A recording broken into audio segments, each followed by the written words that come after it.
Welcome to the Accountants Exposed podcast, where we create light bulb moments for our listeners by exposing the journeys, secrets, and insights of some of the top players in accounting. This podcast is brought to you by Michael Edelstein, Director and Founder of Recruitment Expert, a specialist accounting recruitment agency working across Australia, New Zealand, and Asia Pacific. Ladies, gentlemen, and accountants, I had the pleasure of speaking to Wayne Schmidt, the man that needs no introduction, as he probably called you at some point in time to sell you something, not to mention what an intriguing and unforgettable guy he is. One of his most notable accomplishments was to get Xero off the ground and transform it into the powerhouse it is today. Now, I was fortunate enough to catch him in one of his very brief moments between drinking wine in new cities and mentoring accountants, so he can share his journey in the accounting industry and the exciting life he leads today. So if you ever wondered whether being a digital nomad is for you, then make sure to tune in. Enjoy. Hi, Wayne. Thank you so much for making the time to join us on the podcast today. Thank you, Michael. It is great to be here chatting to you about what's happening out there in the industry. You're in Belgrade today, aren't you? I'm in lovely Belgrade, Serbia. It's a beautiful 36 degrees sitting here, just enjoying life, living the dream of Riley as I speak. Traveling around the world, as I say. Making us jealous. All of us in lockdown here. Yes, well, we won't go on to Michael and I've already had the pre-interview chat. So for those in the audience that don't understand, normally they do a pre-interview where we talk about what we're going to talk about, what I'm not allowed to talk about. And he's already told me what I can't do. And I'm going, well, nah, that's not the way I operate. So this is unrehearsed. It is live. Well, live and recorded.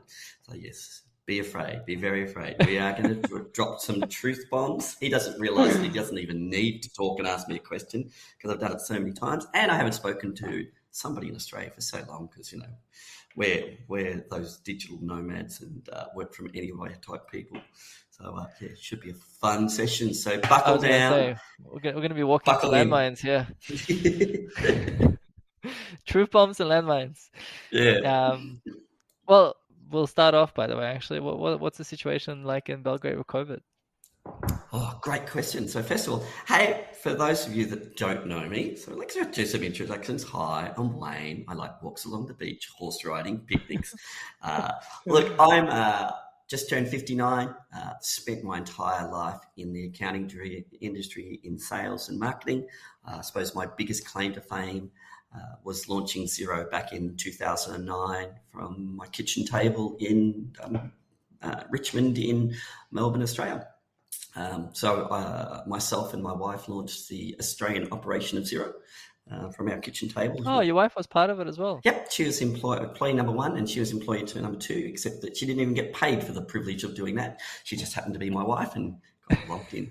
Until Rod met her one day when he came over and said, we should hire her. And I went, that would be great if you would give me the budget to hire someone. And so we negotiated.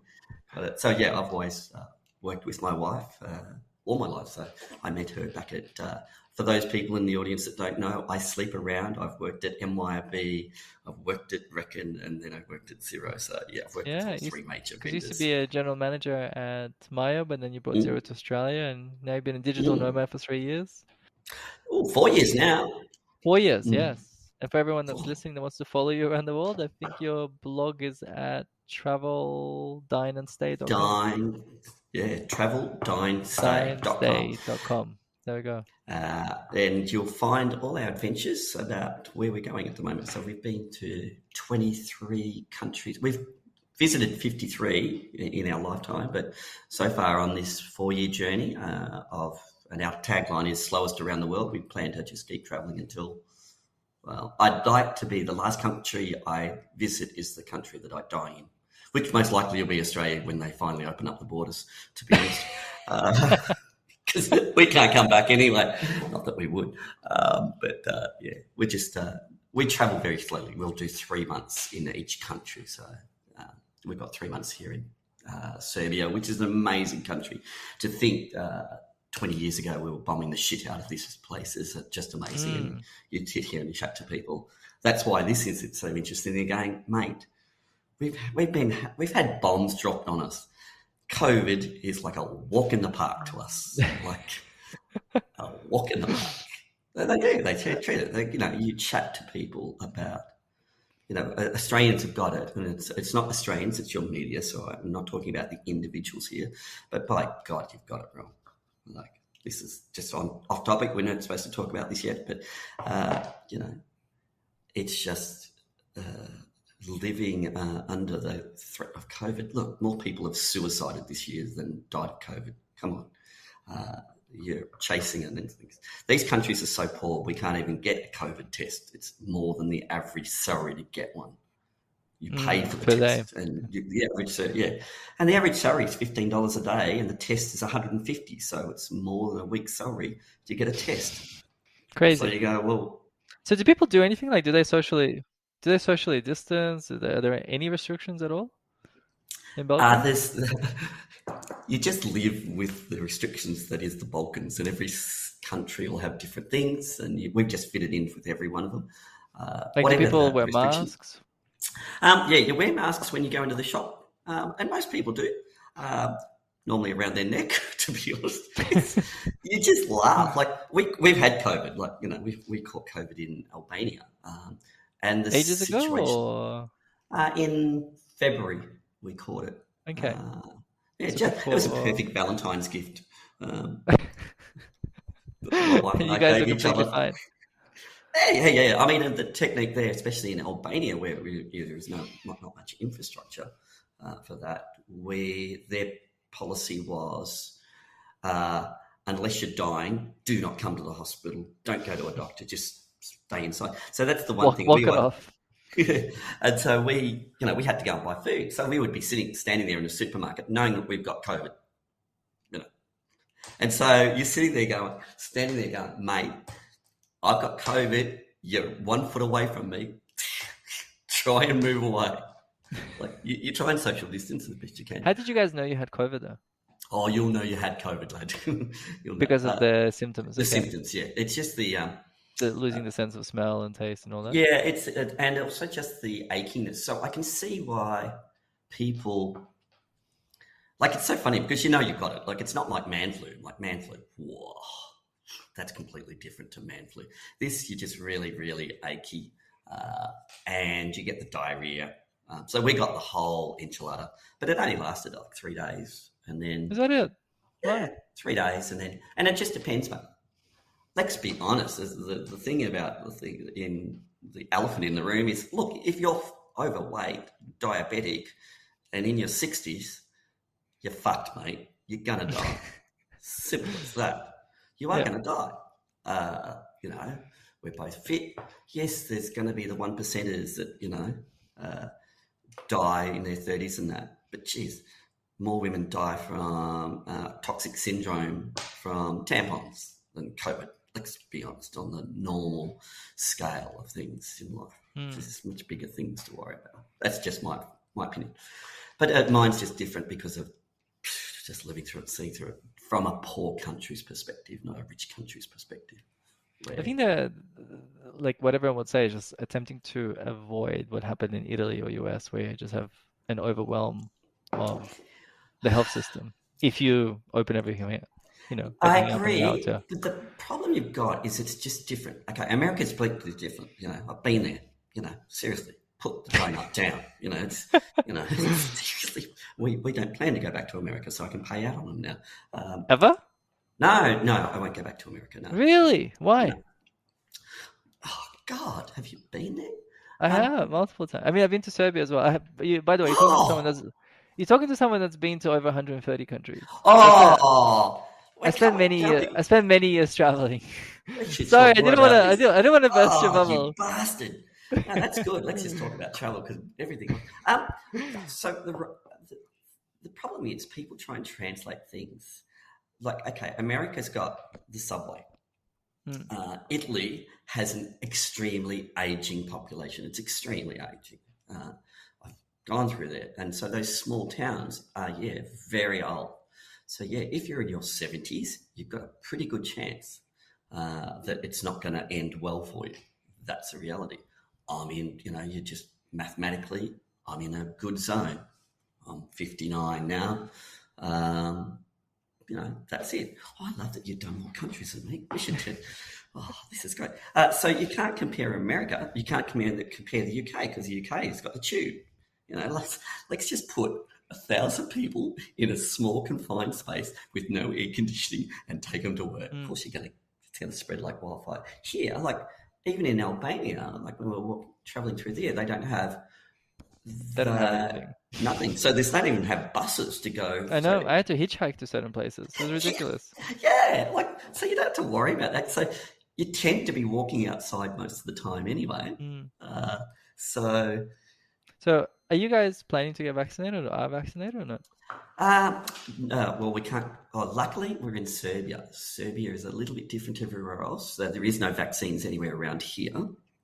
So Macedonia, Montenegro, Albania, even Croatia, the vaccine's not available. But because Serbia was the old capital of Yugoslavia and its connections with Russia, it's how we can get. You can get the vaccine here at a price.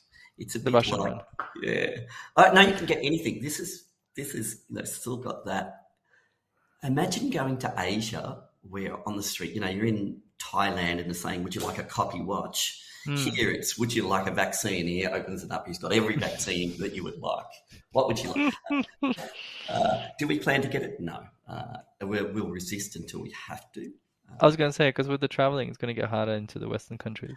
We'll just avoid those countries at the moment. So we've travelled, we travelled right when COVID was just starting to happen. We were in Morocco, right up in the Atlas Mountains. And yeah, beautiful. Oh, it was stunning up there. That beautiful. Like, it's just God's country. I was going to ask you, because me and my wife, we did what I call a holiday, so similar to what you're doing, which is like a working holiday in a way, where you work, you travel, etc. One of the places we were going to go to, and then decided to change it from it was going to be Tunisia and spend a month there. So we were doing like a month in each place, and then decided last minute to change it to Lisbon. But how was Tunisia? Tunisia was interesting. So we normally, we're like you, we travel slowly. So we normally do 3 months because that's what you're allowed in each country. So COVID was just being mentioned in the news in January. We were getting the news. And it's really funny because there was a lot of Chinese tourists going through it. It was a big popular destination point. And where we were staying, there was a big group of Chinese people coming. In Tunisia? Yeah. No, this is in Morocco. Morocco, yeah. And we were joking about COVID, and then all of a sudden things started happening. And we went across to Tunisia because we thought, let's bump across.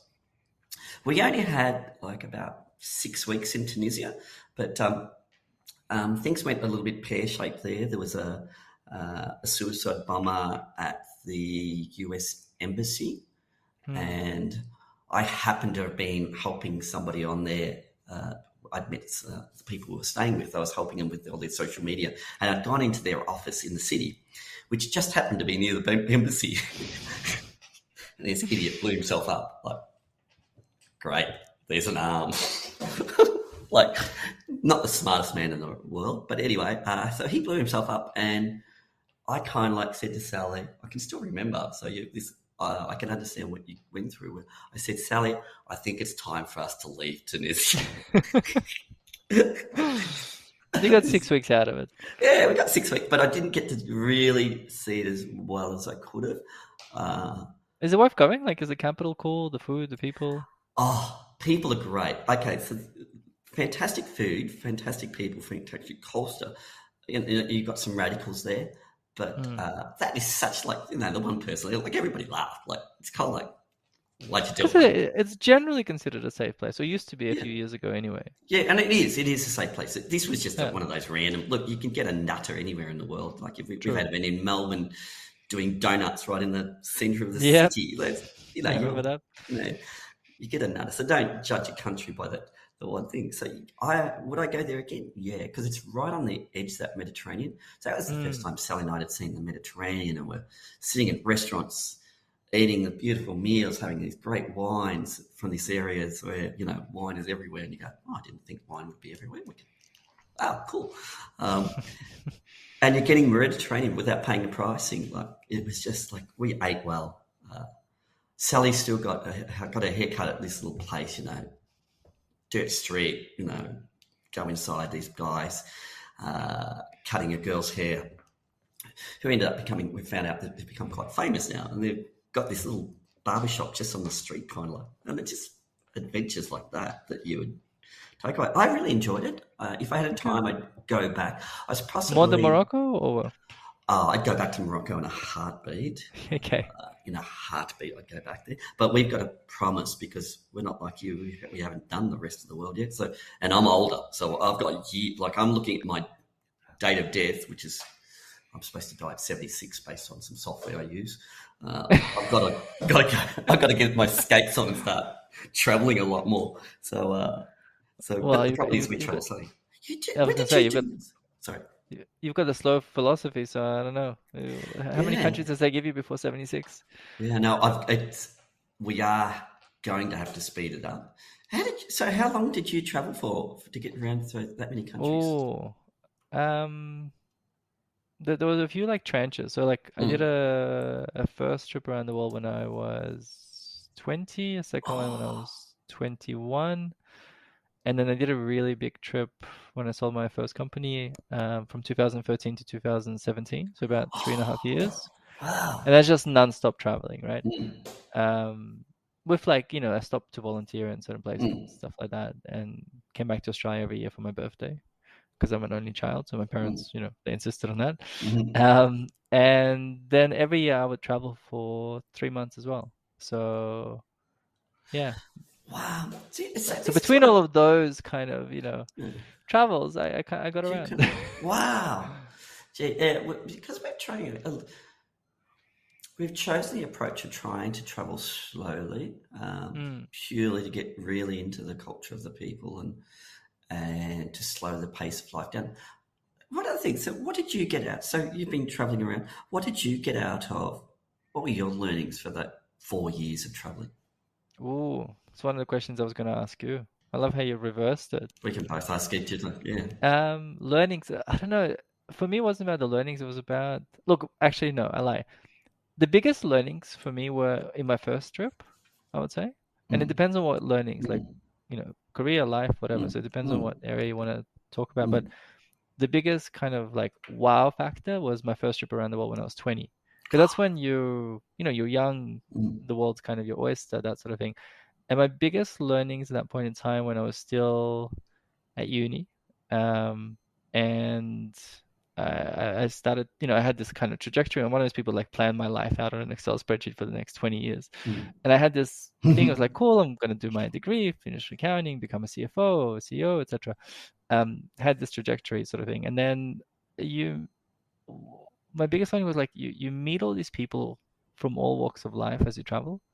Mm. And eh, they've all achieved things and had incredible lives and some had more success than others um, and you're like wow, you don't actually have to follow a particular trajectory. You don't have to have finished that particular degree or follow this career to be successful.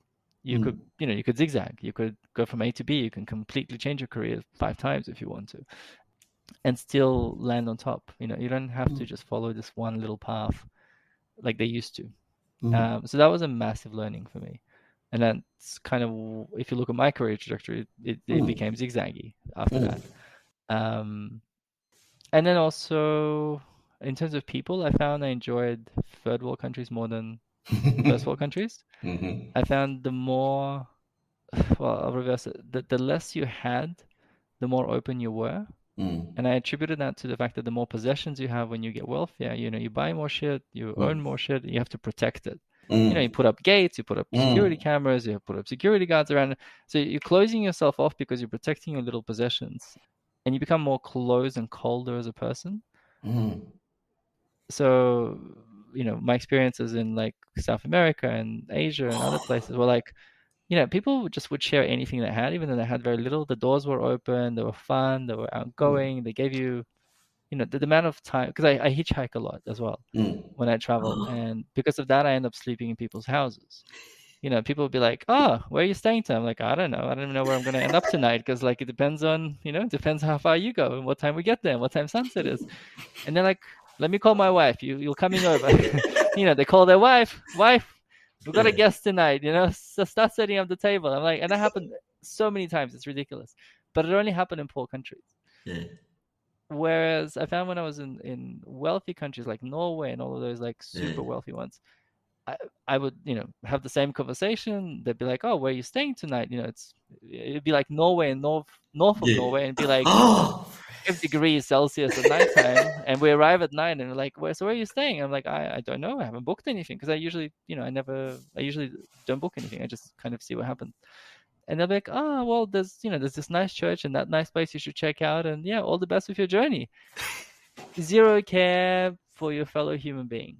You know yeah. what I mean? Like, don't give a fuck kind of stuff. Yeah. So I found that was another little observation that I had. It was like the less you have, kind of the better you are as a fellow human being. And Yeah. in a way, like it's not that you're bad when you have money. It's just like you become protective. You become more cautious. You become more suspicious, and that closes you off to, to strangers basically, to other people. So yeah, for me, I prefer traveling third world countries all the way. Yeah, I agree. This is you brought up something really interesting thing there about because career trajectories of where you think I had that epiphany. So Sally and I had been working all our lives. Like we'd done the fairly traditional route. I hadn't travelled when I was young. So I'd done, I'm now 59, so I'm probably like a partner in an accounting firm. Yep. Probably done that traditional, you go to university. I didn't even have a gap year, just went straight into worked. I didn't even get on a plane until I was 30. Like, Wow. yeah, like an airplane, as in just a Yeah. plane to go Crazy. in the sky. So like, well, magic. But then things start zigzagging around. So like my career I've got a degree in applied science, mathematics, computer programming. I'm a computer programmer. I cut I know. code. I noticed that from in the 80s. Yeah, cut code. Like, and now look at Well, me. And what made you then, go into that, by the way? Programming. ah, that's a good question. I grew into it because in my so this is the 70s, so just imagine flares, long hair, very dorky. Sally will tell you everybody, so I might as well tell everybody. I used to wear my school uniform on the weekends. That's how dorky I was. I kid you not. I wondered why I had no How things have friends. changed. Now I just wear shorts. I used to love doing that. Even at Xero, I used to love just wearing shorts because I used to hate wearing Did you pants. go into your? Did you go into the clients in shorts as well? Oh yeah, I still do. Well, the clients virtually now. Yeah, I actually had the experience. This is after Xero of presenting on stage somewhere. Where I was in Asia. I just presented in shorts. How did They that didn't go have down? good legs. They didn't care. They didn't. It's the content. It's not really. I'm a big, like you say. It's the thing about people. So you talk about careers and trajectories, and so programming, and then I changed to sales because I realised I could sell more than. The Mm. problem with programming, and it's very similar to the accounting industry. The accounting industry is this: you've got X amount of hours in a day, so you say, okay, I can get at best maybe 30 billable hours a week. There's 52 weeks in a year, but there's 4 weeks worth of annual leave plus 2 weeks worth of public holidays. That gets it down to 46 weeks. You times 46 times 30 times your hourly rate. That's how much you're going to make this year, next year, the year after, the year after, and the year after. Yeah. And I realized maybe I should learn how to sell something, because if I sell something, there's no limit to your sales. There's a widget and there's unlimited ones, so you could sell as many as you like. So that's where I kind of like moved into sales. So I did a switch from programming, so being somebody that was ruled by a timesheet, to being a salesperson. Yeah, and then you had your own business, right? And you selling Yeah, through. Okay, well, selling accounting software, basically. yeah. So I sold accounting software back in the Well, started it in '88 and started selling accounting software in the '90s only because I went, what's the one unsexiest, unglamorous? Sorry, everybody that's listening to it. If you think accounting software is sexy, God, seriously, you need to get a life. I went, I might sell accounting software because it's just really hard. It was really hard to sell. And I Really? went, no one wanted to buy accounting software in the, Is in the that two 90s. SMEs or two accounting firms? SMEs, yeah. Okay. So, the number one accounting package in the world was Excel. Excel was the number one accounting product. Everybody did it in Excel. And so I decided to start selling accounting software only because of that, because it was a difficult sale and a lot of people didn't want to do it. And so that's why I did it. And I jumped across into sales, really enjoyed that. And that's how I went into my trajectory there. But getting back to your question, I want to get back to this travel thing, because one of the things, if there was one takeaway I want anybody listening to right now, before you even get to the end of this, is I had this epiphany and it was when we were like most people at my age. So if your audience is in their late 40s and getting into their 50s, is that, you work to retirement, you're going to work to retirement, have my long service. And so Sally and I had, we launched Xero, we'd taken the money and ran. Then we'd mucked around with different various other startups. And we had decided to have 2 months off. We were still working. We were still good old-fashioned employees, but we decided to have 2 months off. This was in December 2017, and we went overseas to Europe for 2 months, like the traditional approach. Yep. 2 months, like what you were young. I hadn't even been on a plane, so I missed that gap year that you had. Damn, we would have had some fun, lad. We would have had too much fun. Possibly might not have been alive, because I would be like you going, let's just go here. Let's go to the country where people could shoot you. Yeah. Yes. That sounds fun. I like that. Someone blew himself up. So what? It's cool. It's not me. But we had followed the traditional route. So, we're going to go into retirement. We'd wait till retirement at 65, blah, blah, blah. We did this 2 months, and we were sitting there one day at a bar. How unusual for Wayne and Sally. Everybody knows that. We're sitting there at a bar in...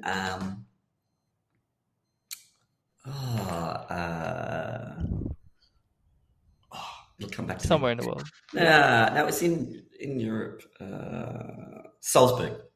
Yep. In the snow. Sitting there in a bar, in the snow coming down, and going, I don't know if I want to keep working. I don't know if I want to keep doing this. And so we had the epiphany that we were going to resign from our jobs and leave and travel. So we came back to Australia. The one spontaneous thing I've ever done in my life. We came back to Australia, sold up everything, and left in 2 weeks with no jobs. Wow. So absolutely no job, nothing, no plans, not even a map of where we're going. We still don't have a map. We never follow on that. Why didn't you do it earlier? Like, what made you go? Because you finished up at Xero and then you still worked at Carbon for a few more years. If I had my in hindsight, is it because of the vesting period? No, none of that. I could have. You said something very powerful before about we get possessions and we build fences around them. And I thought that was a very, very powerful and your observations of us. I had come from, both of us have come from extremely poor families. Mine, very, very poor family. So we just didn't have money. But I didn't know that. We had a loving family. I didn't know we didn't have money. To me, it was just, everybody's like this. Isn't everybody like that? And then when I started getting money and you get into that, so I became not a very nice person. I wasn't. I was a very selfish person. I wasn't. And because I was a salesperson too, don't come between me and a sale. So I'm great at doing startups. That's what Xero wanted in the first 2 years. They wanted someone that was just going to be concentrating on one thing. They wake up in the morning and worry about one thing, that number. Get the number. I don't care what you do to get the number, but get the number. Perfect salesman. Perfect for the first 2 years. But I realized that wasn't nice. So I'd gotten into that. So I wanted everything. I wanted the fancy cars. Even though, I was happy with my first car. No, the first car I ever had didn't even have door handles, and I was a happy man. And then I had to get to a custom built car that was built for me. Like, where did I go wrong in that journey? Travel early on would have maybe solved that problem of Wayne becoming so I material. think I think it goes. So my observations were I came from a Mm, very poor mm, background, just because migrant family, mm, etc. mm. So like I was still sharing a bed with my parents until the age of 15. Like that's how poor. Wow, Um, that's upper so level. yes. So from my observation in life, I find people that come from that kind of background, like it builds a lot of character and resilience. Number one, so they're Mm, usually pretty high mm, achievers. But it goes down a fork, and the fork is usually one side where you go, "Oh, I didn't have all these things, and I want all these things," and you mm-hmm, go down the material path. mm, And then the other set of people, they realize what you just told me before, which is, "Hey, we were poor, but we were still happy." mm, So I'm happy to, money doesn't equal happiness. I'm happy mm, to have the money, but it doesn't mean I need to become materialistic about it. And that's the path that I chose, where mm, like, I made a lot of money like from mm, my company in my 20s, and I traveled a lot. But mm, then, like, if you looked at my lifestyle, I drove a Mazda 3 and I had a studio mm, apartment. Like I mm, always lived well below my means. mm. Um, and actually, and the other it brings me to my other learning that I just thought of now. I find when you travel is a lot more exciting when you pretend you're poor. Mm, For me anyway, like mm, poor, but when you still have money. mm. And the Yeah. reason I say that is, like I told you, I hitchhike in a lot of Mm. places, and I still stay in hostels. I still force my wife to stay in hostels sometimes, even though we might have fly there, business class or Yeah. first class. For the, we do everything she hates it. She's like, we might literally, our most recent holiday was we went to WA. It was the last holiday before COVID lockdown started. Ah. We flew there with Qantas or Virgin, like business class, great flight. And then we arrived at night at 10 p.m. We went straight to an 8-bed dormitory with all these like shitty backpackers, half of them living there, half of them talking past midnight. Another guy was packing his bag until 3 in the morning because he was leaving the hostel the next day. She hated me for it. But like, I make sure we always do it to not become materialistic, to Yeah. always, kind of be grounded. And then the rest of the holiday we slept in the back of the car, like with, like Yeah. a car where you can sleep with Yeah. mattresses and stuff. But yeah, like, and then once in a while we'll do something really fancy. We'll do like, we'll splurge. Mm. And that's the way I travel around the world as well. Like I pretend I'm poor, and I hitchhike out of the airport sometimes because I find the bus is too expensive, right? Like, Yeah. Oh, and I I'll hate get my on top of bosses. a ute. I'll end up hitchhiking on top, on the back of a ute.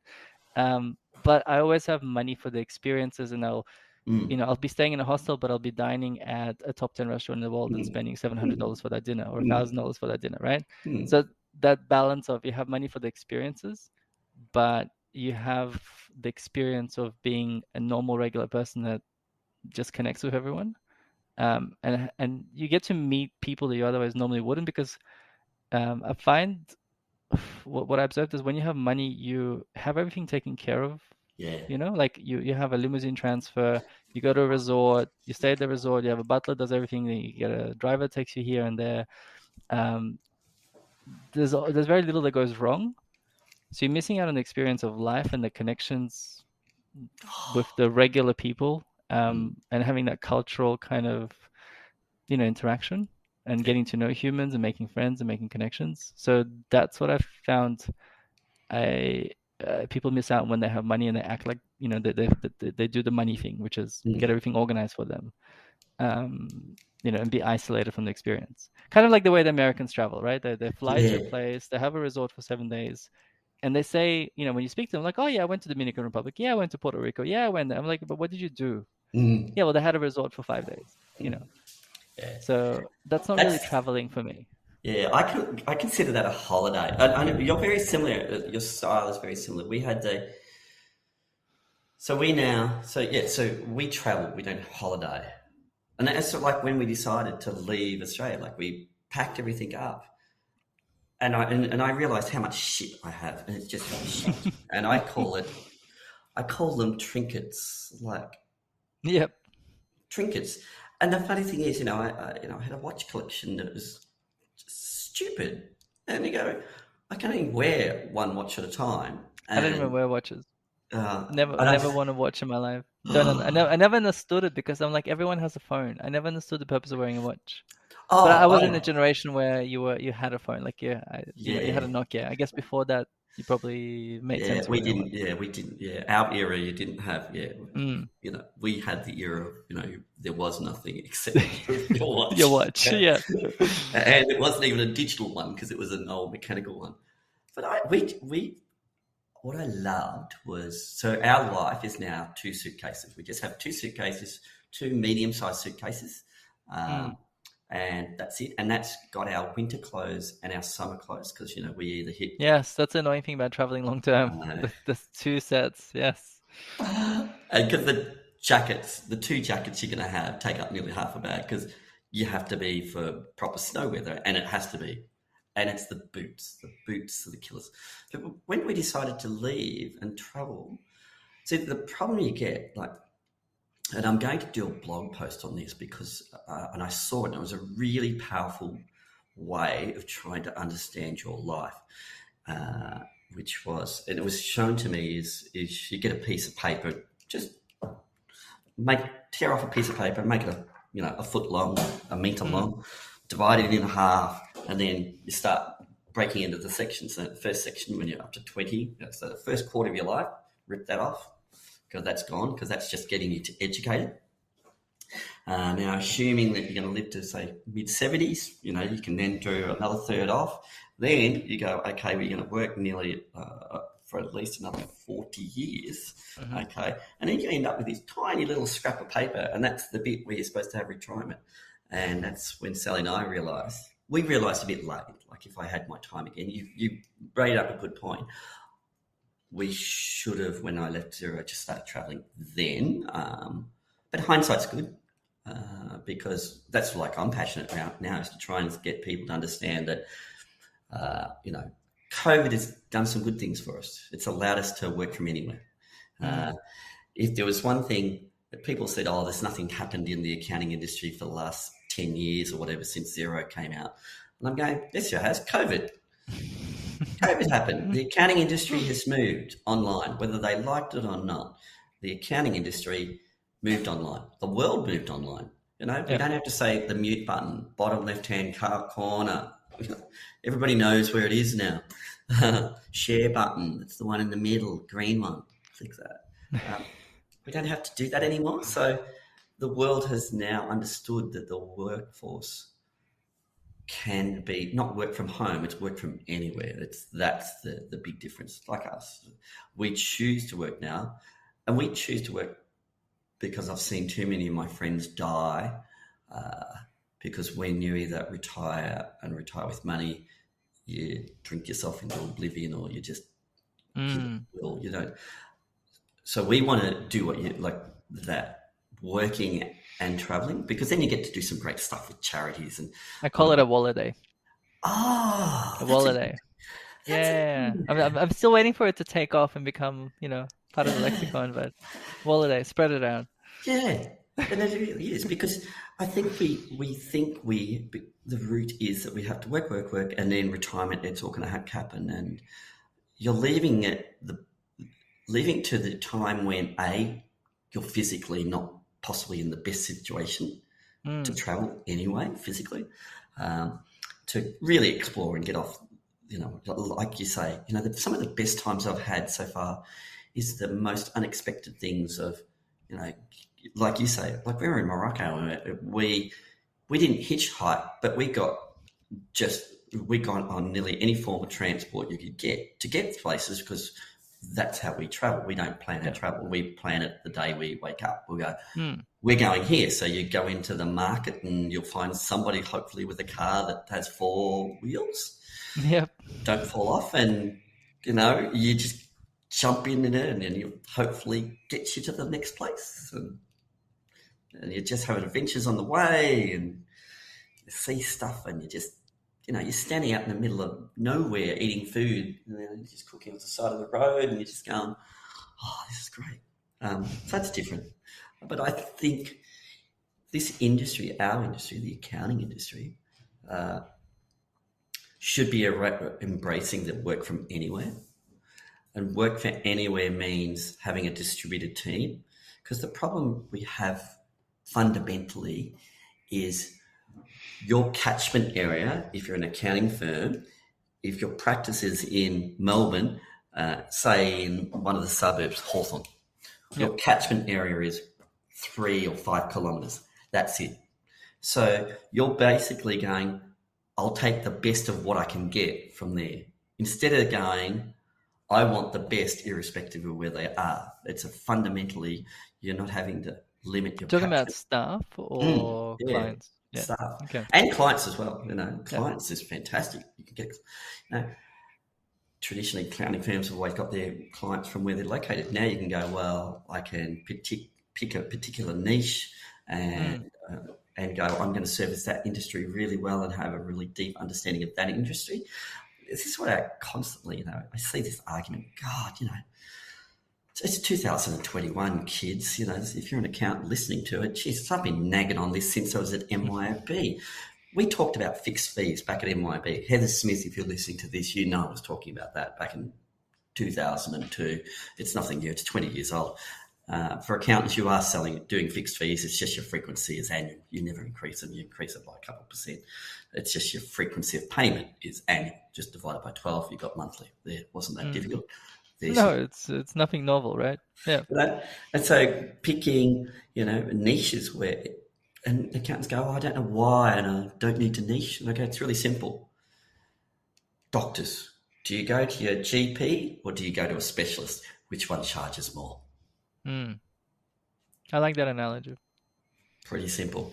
Like people go and listen to a course for an hour or 2 hours. I can tell you, niche, generalist, specialist, there, course done. Fixed fees, okay. Annual, divided by 12, you've got monthly. That's Direct it. debit. Done. Yeah. God, Is that it? Yeah. Is that all they need to do? That's it. Oh, and with your team, start offshoring. Have a look at companies like Tower. Offshore your team, because the pricing that accountants are asking for now is just silly. It's silly pricing. We had this before that I said I just don't believe the salaries that we're paying is appropriate for someone that's doing processing. They're not a salesperson. They're not generating new business. So if you're not generating new business, like generating new income, so fresh income, so fresh annual recurring revenue or monthly recurring revenue, if you're not generating that, then you're a process worker and you should be paid for that. So what should they be paid maximum? Oh, Jesus, I've seen things. Senior accountants right now are just, so they're being paid more than general managers. I know you're being paid more than me. The only thing most of these people are being paid more than a general manager in most software companies. And I'm sitting there going, the only reason we make more money was because we had some shares in it. But the salaries are just silly. I just think they're silly. That's why I think there's going to be a drive to, I keep saying Thai because they're in the Philippines, they speak English, they've got a good education system. They're training, they've got their own university that they've set up to bring up that next level, because Australia, it's going to take too long. It's going to be we're going to have this skills gap for another, who knows, because you won't even open up your borders. So it's going to be 5 years, 10 years. Well, I think the issue in Australia, like with our clients, is that the majority of candidates graduating from accounting are not Aussies in a way, and that's the biggest issue for accounting practitioners. Is like, everyone wants someone that are like them. Your typical Anglo-Saxon, went to uni, etc. But there's very few like that are graduating. So for them, Philippines doesn't really solve the because their clients expect the same, because they're used to dealing with an Anglo-Saxon partner that's knowledgeable, etc. Male usually. So they want to put someone like them in front of their clients. Hence why they keep wanting, an Aussie person that's a senior accountant or a manager to be the client-facing part. Yeah, the client-facing, it's an interesting one. It's a very,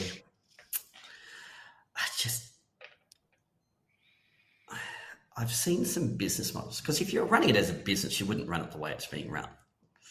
You'd have sales reps, like I was a salesperson. You don't phone me up ask me how to use Xero, I still use Xero, but then you've got a support team that does it, and you've got a development team. You know, I think you can, there's a really good accounting firm, Illuminate, I think it's called, Illuminate, in Brisbane. Tanya Titman, she set up her business, fantastic business model where she has a salesperson in the team, in the accounting firm. So yeah, Tanya Titman, Illuminate, I think it is.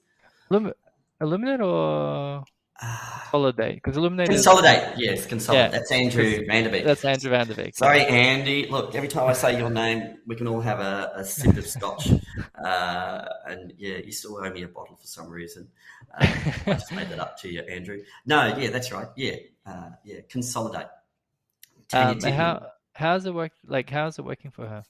She's working very well. She sold it to, I can't remember who she sold her accounting practice to. I'm looking at her website now. It says in association with BDO. Yeah, she sold it to BDO. Okay.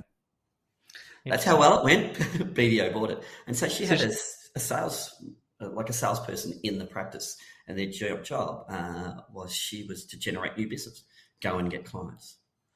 Was she doing was it a compliance-based business though? Yep. Or was she doing something else? Good old-fashioned accounting software package company. Nothing. Yeah, okay. Just had a different structure.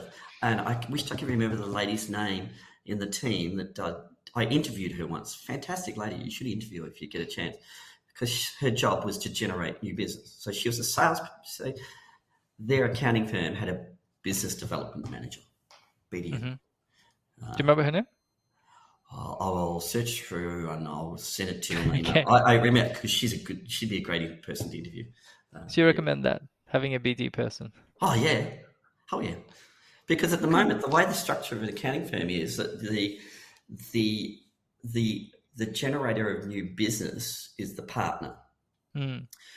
And so they have to generate new business, still do managing the team, often do most of the work still, because they struggle in the delegation. So structurally, it's a weird structure.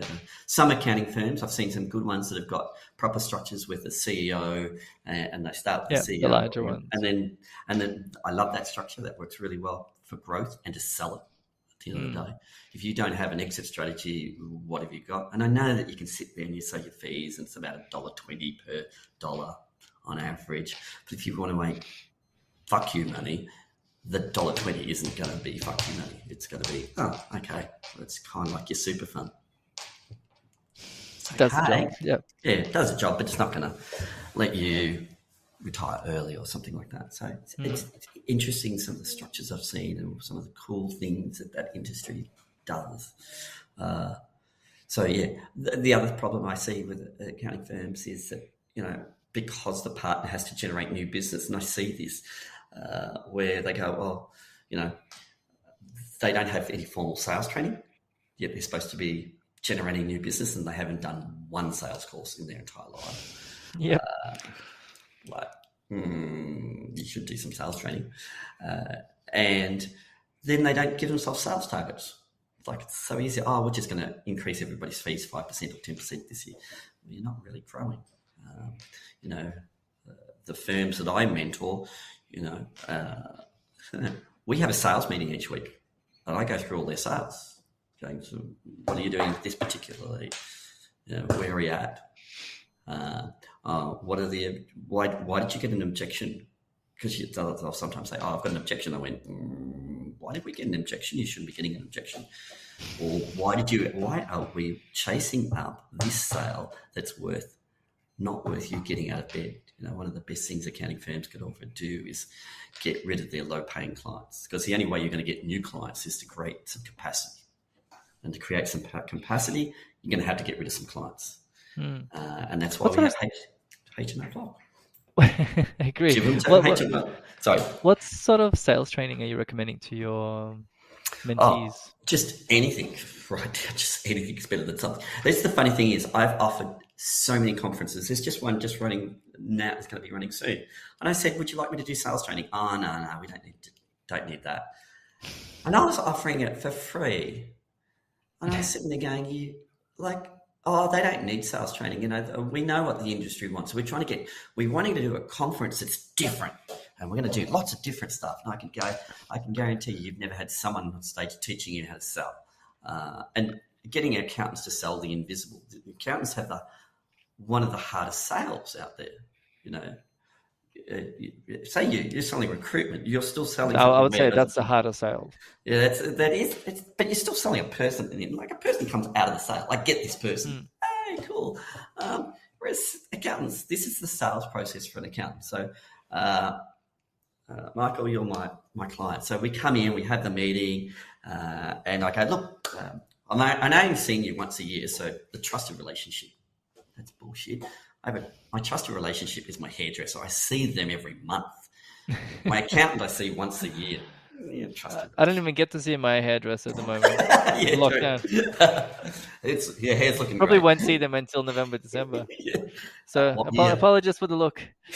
What year? Yeah, exactly.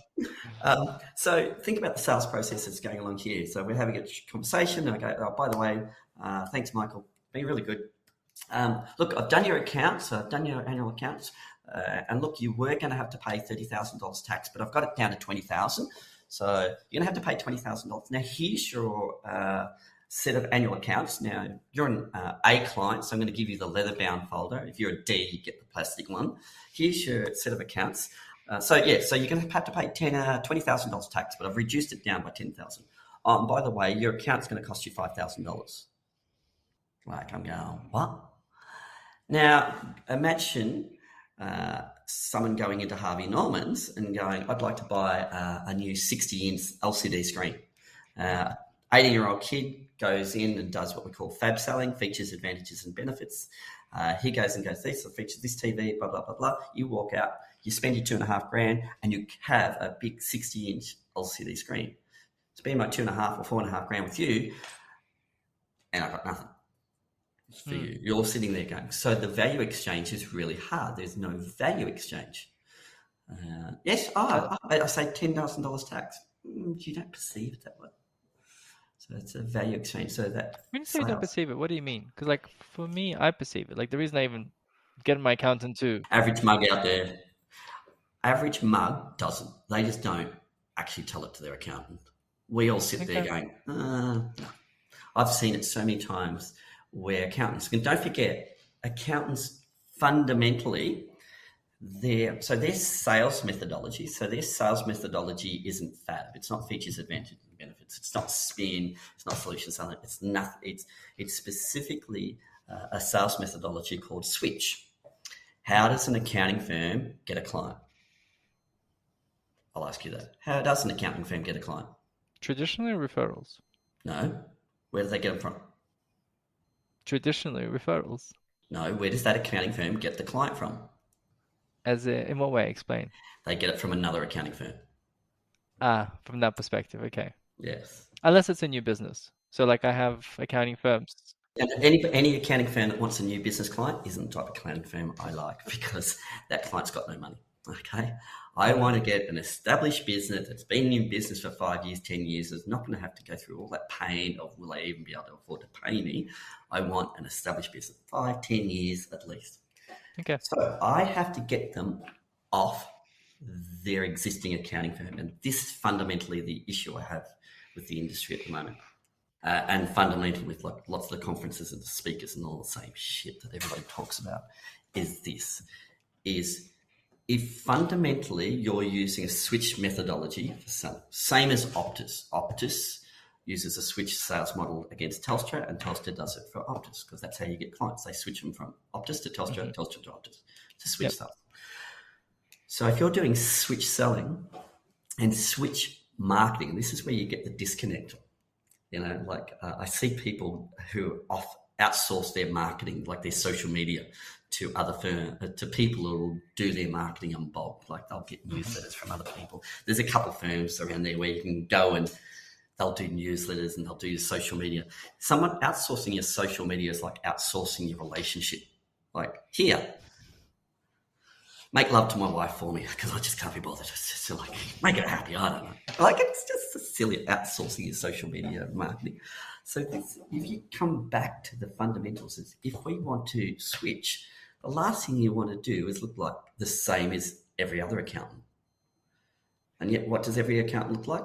It's like their website. It's exactly the same. It's always home, services, team, about, and contact. Mm-hmm. And their websites are exactly the same. And their messaging, we're all about trust and integrity. No, I want the dodgy one. Like their motherhood statements, they tend to have motherhood statements. The Big Four, have a look at their motherhood statements, all their really classic motherhood statements, if you've ever seen it. Whereas the accounting I haven't firms, come across that term, motherhood statements. Interesting. motherhood, trust and integrity. The way you can see, I call it a motherhood statement because I can scratch their logo off and put another logo right there, and I go, oh yeah. It's like Callie Shard from Growth MD. She's a specialist accountant for the medical industry. Yep. You can't stick somebody else's logo on there because they go, you don't specialize in medical industry. Yep. And it's also just even the subtlety in terminology. Now she positions herself, and this is very, very subtle, but we do things like, it says specialist because instantly they know, oh, you're not a generalist. So I'm going to be more expensive than every account. My goal is to make her the highest billed account in Australia. That's my end goal. If you go to see Carly, she's a specialist and she's going to cost you a lot more. Why? Because she's a specialist.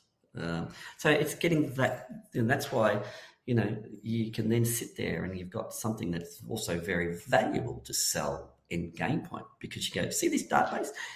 Geez, it's just accountants. Now imagine if you then go medical practices, all the add-on sales that you could then do to that. So it's not just the compliance work all of a sudden, it's the wealth side of it as well, which is where the money's at. Instead of compliance, compliance just turns around and make you. When you say the wealth side, you're talking about like financial planning? Okay. The wealth is there. So you're recommending accounting firms to get into that? The problem is with generic databases. So if you're a generalist, the problem is you've got so many rats and mice clients.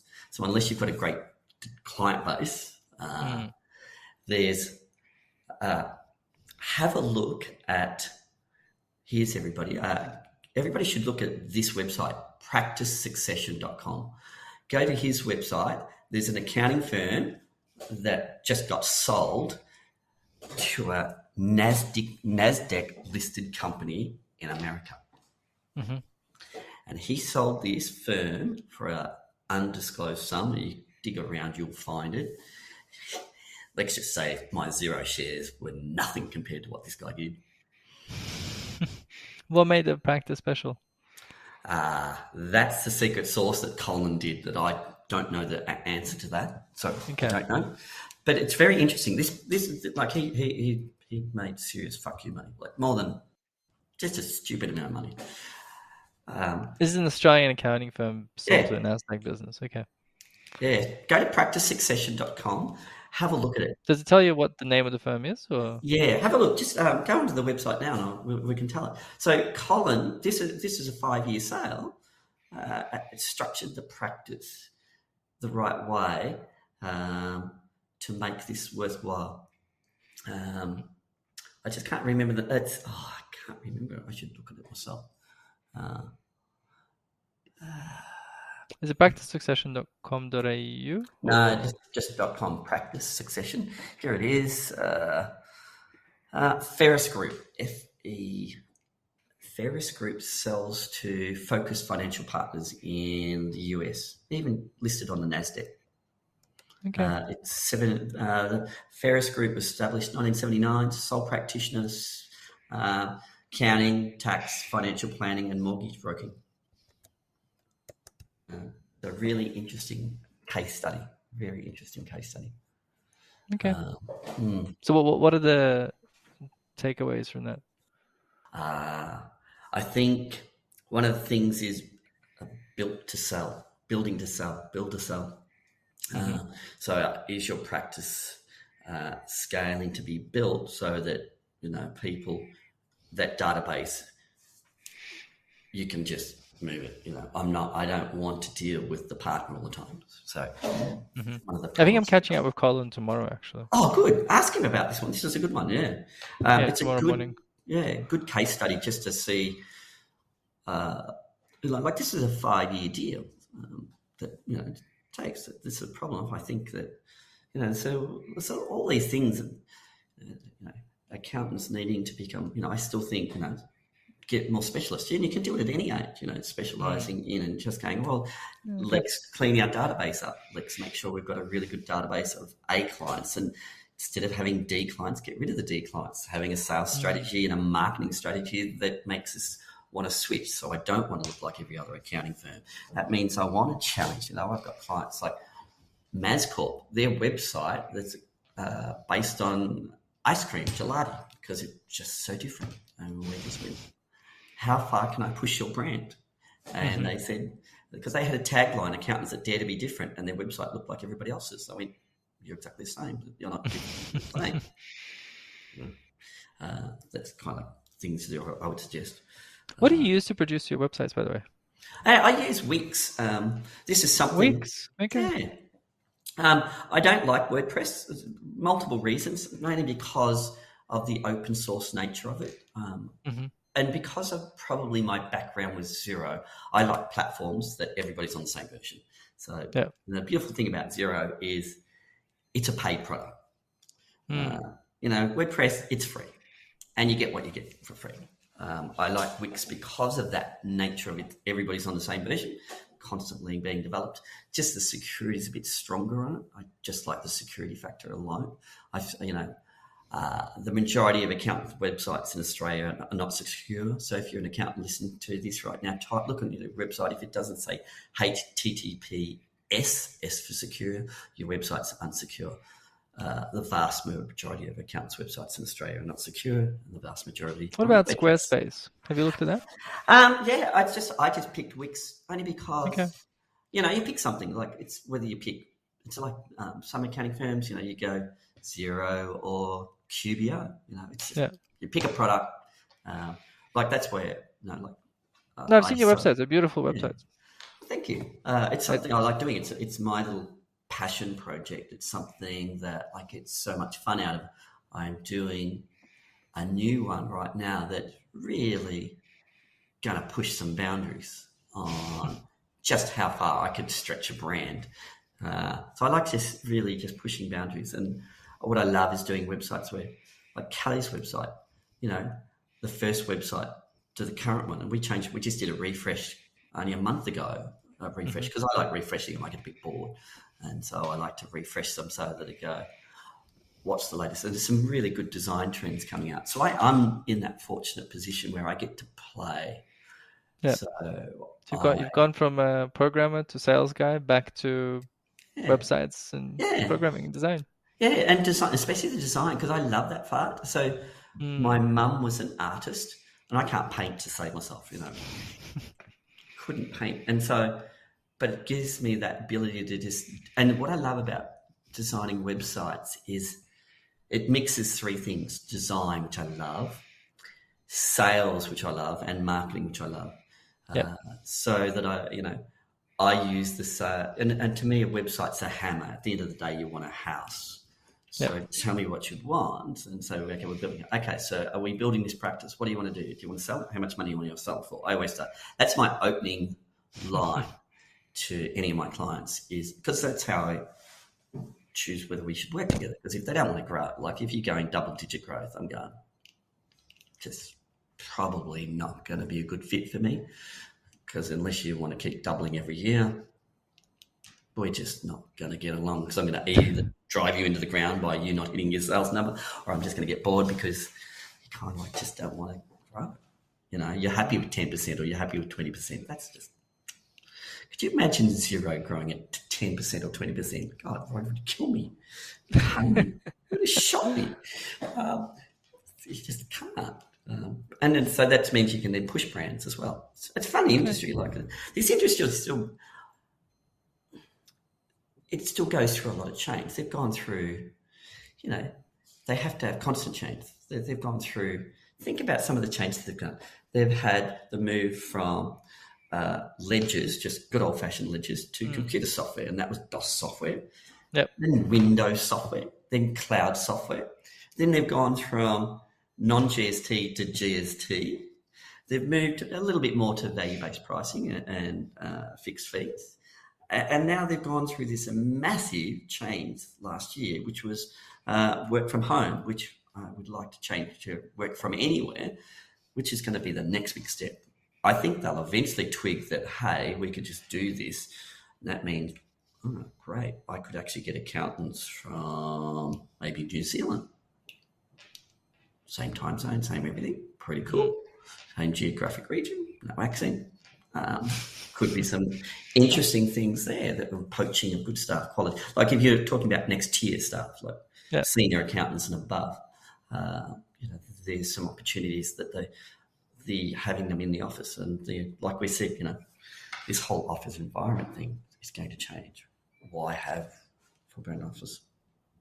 I think it's an interesting point because we're having more and more clients that are open to that, but even then it still takes a fair bit of convincing that, hey, you can get an accountant from anywhere in the country. And they say, well, yeah, but if they're a senior or a manager, we need them training our juniors because the juniors don't really work that well outside of the office. And that's one aspect. The other thing is many people actually want to work from the office, like at least 3 days a week. Because they struggle to work from home in terms of productivity, your family, setup, whatever. It's a really interesting thing. You brought some good points up. I wonder if we can, like getting onto the first point of, can you manage a distributed team virtually? I think you can. Software companies have done it for years. Yeah. I can tell you, Rod never came into the office. It was actually better if Rod didn't come into the office. Do you not think that development team still delivered the goods? Development teams, 100%. And I've heard that it's a personality thing. With development teams, they wouldn't know and wouldn't care if there were people around them or not around them. In fact, they're in a little shell. Exactly. So I think for that industry, it works really well. I find for anyone that's a little bit more social than developers, they kind of... I don't know if accountants are that social. Sorry about all the audience, I'm just pissed off. I don't know. If you're talking about the process workers, Eddie Chan, he's pretty brutal on this, The grinders, the finders, minders, and grinders. Oh, Jesus, Ed. But there is, the reality is there is grinders, and you just want grinders. And just come in, do the work, and then that's it. I've gone to too many Christmas parties and sat next to a grinder and just gone, please God, just shoot me. You've only met me once. I can talk underwater. And when you're next to a grinder, even I fail. Painful. It's just, no. That's why I stopped going to networking events, by the way. Oh, God, the amount of times at conferences that I would just have to feign interest on. It's just, So I do wonder about it. Is that going to be the next change in our industry? I keep seeing these posts. Paul Meister keeps going, oh, where's the next big software change? Mate, there's never going to be another one. It's accounting software. Paul, I'm sorry, but what do you think's going to change out there? Who's going to pull something out of their butt design-wise? You can't. It's accounting. It's a T ledger. That's it. That's it? No. Xero is as good as it gets? What's going to be? Augmented reality? Great.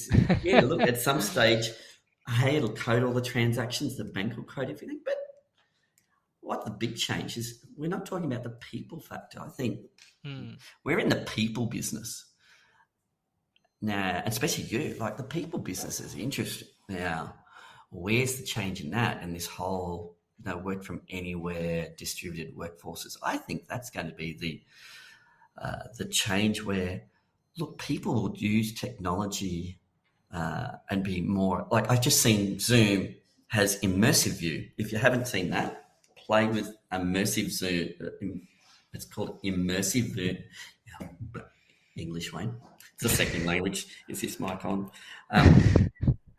It's called immersive view. It's on the top right-hand corner of Zoom. It's the third button down, and it puts you in a coffee room, in a cafe. Can only do it for 2 people, but you can then do it. Try it. I've done it I now try to do it for all my meetings where I'm having things. And it's like you're having a cup of coffee in a kitchen. Amazing. Okay. Latest version of Zoom. Now that it's no green screen, you can have whatever you've got in the back. Doesn't matter. It turns it and makes you both look like you're sitting there having a cup of coffee. And that's just the first gen. There's no green screen, no nothing. The amount of technology that they're doing and releasing, so they do a new version every week. Layers. Wow. People sit there go, the Microsoft Teams and all that, they do a new version every year. And Zoom's I don't even doing get on Zoom. Like, I don't know. Like, everyone I meet, they're like, oh, let's do a Zoom meeting. I'm like, can we just do a phone call? Like, I don't see the Oh, yeah. need for Zoom. And I never really got into it. Yeah. But that's just me personally. And that's because of Yeah, I the know. You tried to whole... call me and I went, you bastard. I just ignored you. Yeah. Yeah, I know. Yeah. Everybody on But this audience, Michael tried to call me and I'm looking at it going, mate, do you think I'm going to pick up? I haven't picked up my phone in 4 years. The only reason I have it, the only reason is simply for two-factor authentication. That's it. it's That's important, it. that one. Yep. That's it. Not for your phone calls, Mike. I don't know why you don't pick up the phone. Because of so this is the one thing I feel for any salesperson out there. Like you get burnout. I was burnt out because you wake up and you have a number on your head, and you have a number on your head, and you have that number every day, Yeah. every week, every month, every year. And I've had a number on my head forever that I've ever thought of, always. And you're only good as last The month. last quarter or the last month. Yeah. Yeah. And then that's gone. And and I can still remember. So I was burnt out. I still hate my phone ringing. But that's why my phone's on silent. I've got a message. Hopefully you got my message. It said, I'm traveling overseas. Bugger off. Go to my website if you want to book a meeting with me. Otherwise, I'm not calling you back. Yeah. Something like that. But yeah, it's I fun think stuff. the reason I like the phone call thing is back to just the way I've designed my life is I want to Mm. be able to do it from anywhere, anytime. So Yeah. with Zoom, I feel like I'm stuck to my computer kind of thing, and I have to be there looking at you, and my room has to be kind of semi-tidy and professional. Whereas if I call you, you call me, I can be Mm. at the gym, I can be cleaning, washing, I can be going for a walk in the park, walking my dog, whatever, right? Yeah. I've got a lot more flexibility in life, and I'm achieving the same outcome, and that's the issue I had with Yeah. Zoom versus phone calls. I think one of the things too that, on a side note, is look, I'm a career salesperson. One of the things is if when I walked into any of my sales team's area, and if it wasn't noisy, if I wasn't in HR getting told off because my team are too loud, there's something wrong. If you've got a quiet sales team, well, they're not a sales team. If they're sitting there doing emails, fuck off on your phone. 100% agree. Yeah, sales teams are supposed to be loud and noisy, and that's it. They used to they kept building offices, and they kept trying to soundproof my sales team. I'm going, it's just not going to happen, guys. You can put as much deadening in there, but they're a sales team. They're supposed to be on the phone. That's my reason is purely because of that. Do you still feel the same way about it with, I guess, this whole element of automation and multiple touch points and funnels, and it's all done Fuck's sake. kind of, in an automated electronic manner, and the Yeah. phone call, should happen towards the end, if at all? Yeah, I have a very, very different point of view on that. So one of my sales methodologies is pick up the phone, like just pick up. Everybody knows we're in a funnel now. Like, my God, that feels like, I don't know, there's a guy on Facebook or something. I constantly get his ads. I'm going, if you're having to do advertising on Facebook, you haven't made it, okay? If you've made it, you don't have to advertise anymore. You just, whatever his name is. I wish I'll open up the Facebook. I guarantee it'll be on my feed. I don't like those drip feeds. I really fundamentally don't like them because everybody knows I'm now in the funnel. And so what I like to do is fuck up the funnel by seeing what I can do to get me off onto a side branch just to see what would happen. Whereas, look, we're on a webinar, and yes, my wife is now sneezing. Sorry, everybody. Those of you that know Sally will know that she always sneezes when I'm on one of my Zoom calls or meetings.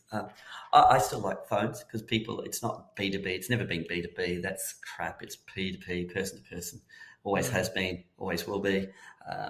Won't ever change. and especially for us. I'm talking about our industry. I'm very, very, I'm speaking Okay. about ours, but So you don't believe in a funnel at all then? no. Okay. So then what's your sales marketing strategy for an accounting firm? Oh, it's really easy, but I'm not going to tell you. See, no, F off. It's my IP. But it's very easy. No, I don't believe in a sales funnel. No, fundamentally for an accounting firm, no. Okay. Because they're doing switch selling, and so it's a switch sales model, switch. So it's a switch methodology, switch marketing, and so yes, so you do a marketing campaign that's constantly. So your marketing is generating the interest to get that person to call, and then once I've got them, yeah, I'm not going to give it away, no, but yeah.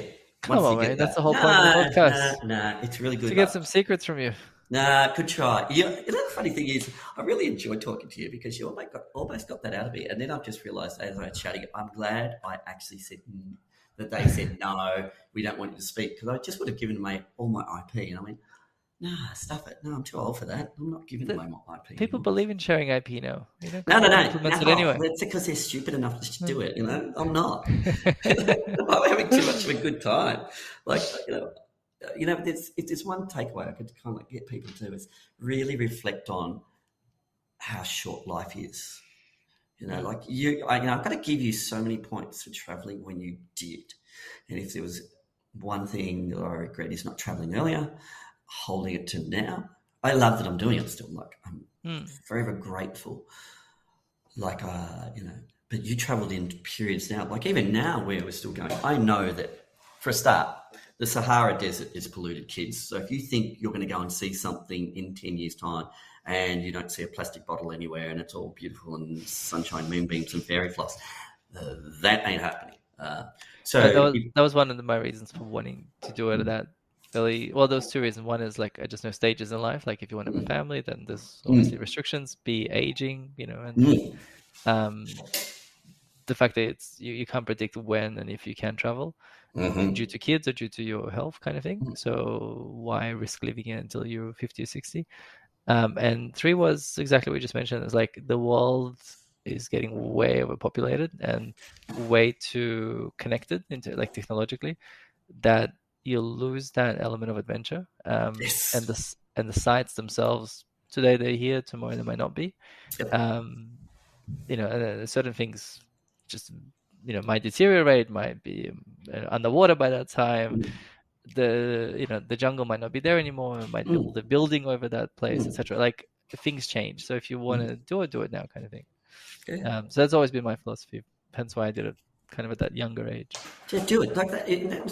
What a beautiful segue. That's a beautiful way to end it. Because seriously, I think the world is it's really changing in front of our eyes, and one of the best things. So when we were living in Koh Samui in Thailand, I adopted the beach in front of our house because it was so polluted. And I decided to adopt this beach in Fisherman's Village, and I adopted about, nearly 2 kilometres of beach, and each day I would clean it, and it took me over a year to clean the beach.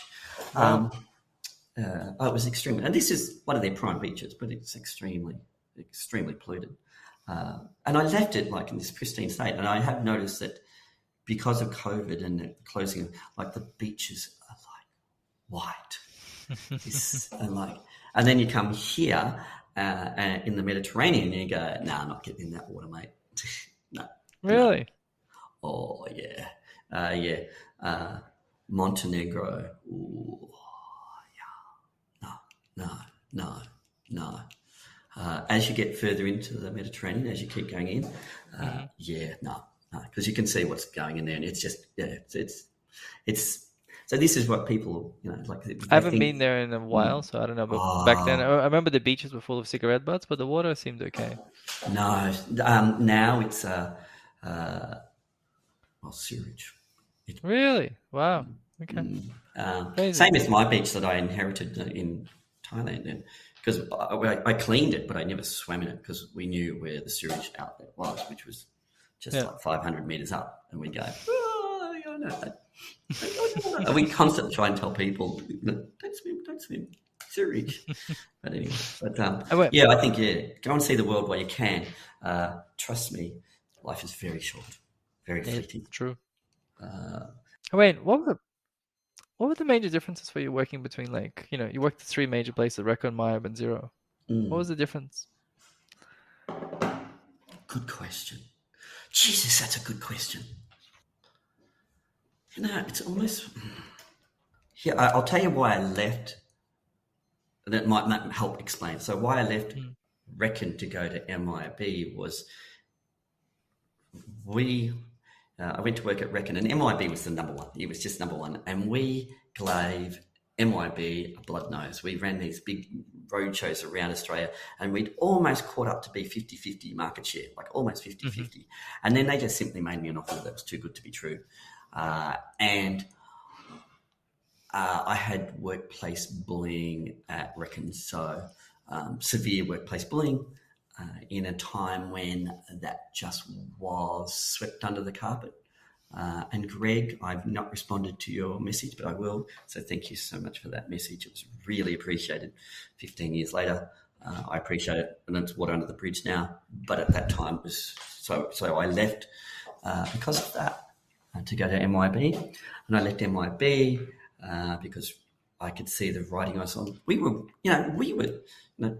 MYOB did have a cloud product. We wrote a product, well, they wrote a product in 2005, 2006, but never released it. Went to trial in New Zealand, but they just didn't, called down, and never saw the light of day. And then I kept watching. We'd have all the GMs would fly in from each country. We'd have these big meetings, and I'm going, look at this product over there in New Zealand called Xero. I reckon it's going to. And I kept saying it's going to go places. It's going to go places, and they're going, no, it's not. It's just a. And so I went, jumped ship, and saw Xero as the opportunity. I just saw that was the next thing. I don't see a next thing at the moment in the industry. I just don't, because I think that is the next thing. As far as we've got, I think the next thing is going to be more about people. I think that's the next thing.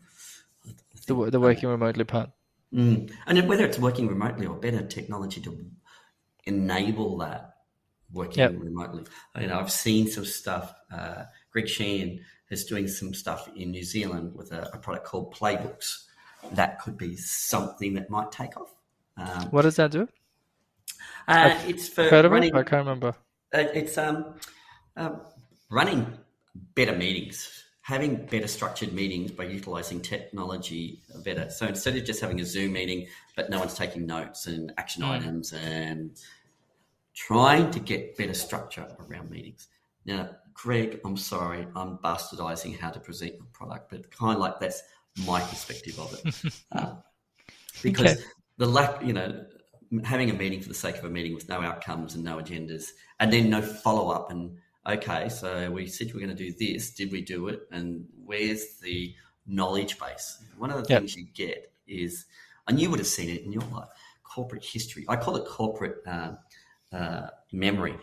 So corporate memory is, and it changes every 4 to 5 years, is you'll get your core people at start the company, then they'll leave, then there'll be another group, then they'll leave. And so corporate memory disappears often.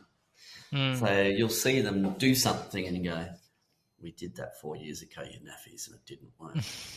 We know why it didn't work. You could have even done it more differently, but you get a new group of marketing people and they go, oh, let's do this. And they go, didn't work the first time, won't work the second time, but we'll tell you why it won't work the second time. And you could have tried something different that we'd learnt from the first time, but the corporate history's gone. So I'm thinking playbooks could also cover that corporate. Building a knowledge base without building a knowledge base, but also just having just better quality meetings. Because, death by meetings, no, I don't miss that at all. I can imagine. Oh. Okay. Yeah. Hey, this has been so much fun. Unless we're going. We're going to keep going. Absolutely. But you're going to have to give me some of your secrets. Some of my secrets. Well, you actually are. We talked about this before. What would be one thing everyone should start doing? What's the one thing all accounting firms should start doing? Wayne, you just told me you can talk underwater. Yeah, no, it's so many different things. And it's, no. Okay, top It's three a things good then. question. Yeah, I'd say three because that's so hard.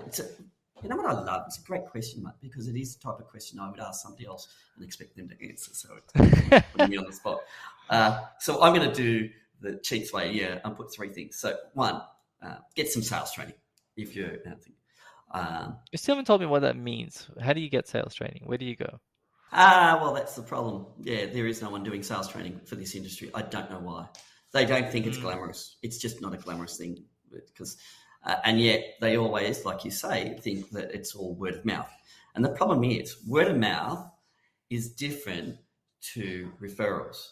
So word of mouth is three people at a barbecue going, do you know a good accountant? And one of them's going, yeah, mine's good. The problem with word of mouth is there's no qualification. There's no pre-qualification. So the problem is you've got a D client like Bob the plumber, who's a D client, telling another D client that you're great. And the last thing you want is another D client. So Bob, shut up. Stop talking about it. What you want is your A clients doing word of mouth marketing, but what you actually want is your A clients doing referral marketing. Now, referral is completely different to word of mouth. Word of mouth, you're not in control of the sales process. As you notice, I'm a bit of a control freak, as you can tell by this whole blog podcast.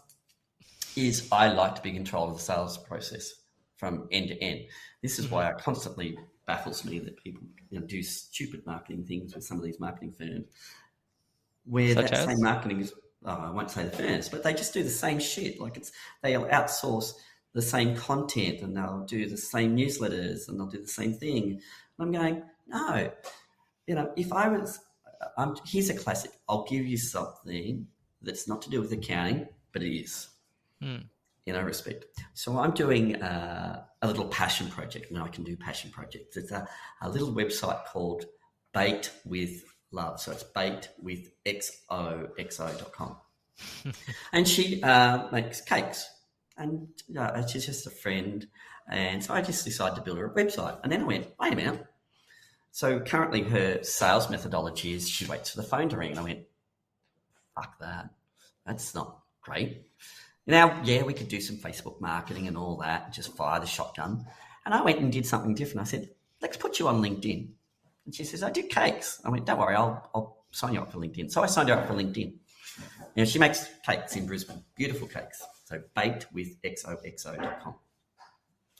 And so I put her on LinkedIn. So she has no profile, no friends.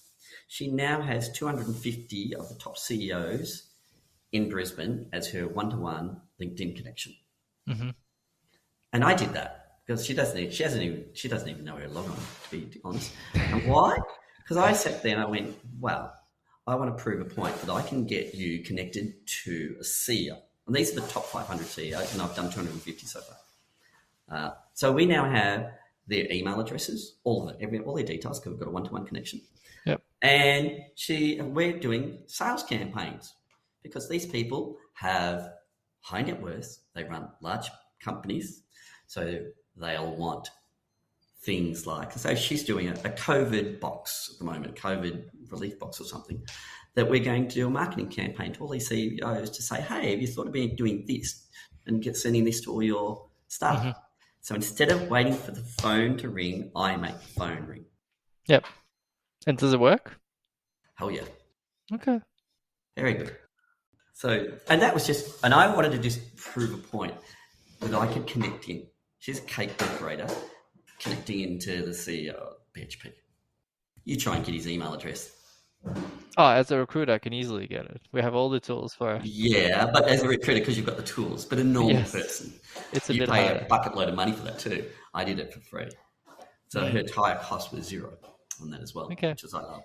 So getting back to it, so sales training. So that's the first thing I would do. Yeah. I would look at your succession plan. I think that's the biggest thing that's happening in the industry. I think succession.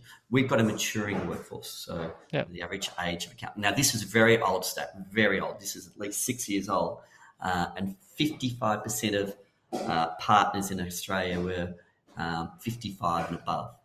And this is at least 6 years old. So it'd be a lot higher. It'd be 60% plus. So you have this maturing workforce looking to sell their practice. That's why I think Colin is going to be a great interview, because I think that's the next opportunity. I really think that's the next. So how do you structure your practice for sale? And if you're not preparing now for a 5-year sale, there's something wrong. Don't prepare the year you want to sell it. You want to be preparing 5 years out so you can maximize your return, like that sole partner firm. That's number 2. That preparing will probably raft into a whole range of things about getting the right type of clients, all that. Number 3, team development, staff development, team development. So like I still, you and I are so used to, like I'm always going, so where's the position description? Oh, we don't have one. Like most of them don't have position descriptions, don't have formal review processes, don't even have a formal review process for salaries. Like this is, I've done this all my life, and you would probably be familiar with most firms, most public companies. We get a budget, okay? You've got $20,000 to spend to share with your team this year. Work it out. And so you'd have a rating system. So, some people might get a 5 and some people get a 1. And depending on that, they'd get a 4% pay rise or a 1% pay rise. And that was it. Accountants don't do that. They don't really do it until somebody leaves a bit after the event. Bet you're seeing that at the moment. Golly, geez, I've seen it all. Well, why didn't you pay me that right at the start? So I think they're the 3. That's my 3. Okay. Yeah. Well, what's the flip side of that? What are some things they should stop doing? Yeah. What they should stop doing? Okay. Okay. Stop doing stupid newsletters to your clients. Stop. Just stop. Why? Because you're just boring them to death. Okay, here's the thing. So, but it's not a stop, but it's a start. So stop doing anything you don't measure. If you don't measure it, stop doing it. So measuring it is if you do a newsletter, and here's the standard stat. You do a newsletter, send it out to 100 people, and an accounting firm might get 20 to 30% open it. So that's 20 to 30 people open it, and then maybe 2%. So 2 people click on it. So you send it to 100, and 98 people you piss off, and 2 people you make happy. Measure it. So that's if you stop doing anything that you're not measuring in your marketing. Stop it now. You'll have a much better life. Stop trying to be like everybody else. Stop. Hard to differentiate in accounting, though. Oh, it's so easy. Really? Yeah. Go on MazCorp right now. Go and open up their website. So MazCorp. MAZZ? Yeah. Let me just do it. Yep. MazCorp. I think I've been on the website before. The ice cream one, yeah. I do love ice cream. Now it makes you smile straight away. So did you see the expression on your face just then? I wish everybody, it's just that. Now, then you start getting into some of the cool things. So we're about to, unfortunately, COVID has hit us right in the middle of another lockdown in Sydney, because we were just about to do a photo shoot with all the staff members, and they're all having gelati, because there's nothing worse than the standard. And they've got horrible team photos at the moment. So it's not the best, yep, but yeah. Oh, no, not the best. No, it's ugly, and I apologise for that. But what I love is that we're pushing it to go, wait a minute, we're going to have them all eating gelati, because everybody likes gelati. Plays off also their Italian heritage of the firm. So lean into it. Don't hold it back. There's another one. And you've got the scoop thing as well. Yeah, and so we can play with it. Yeah, and it just gives us so much to play with. There is. I've been just seeing some beautiful. Like I just found. There's one. This is one of yours. Yeah, there's another one. I'm playing with. Type in WLW-group. So WLW-group.com. And we're playing around with some wordings about, all about conversations. We're in the conversation. So it's about, it's a video of people having lunch. It's just different, really different. Yeah, it's just pushing some, and that's not a final website. That's just I can see there's still stuff that needs to be. Yeah. Oh, yeah.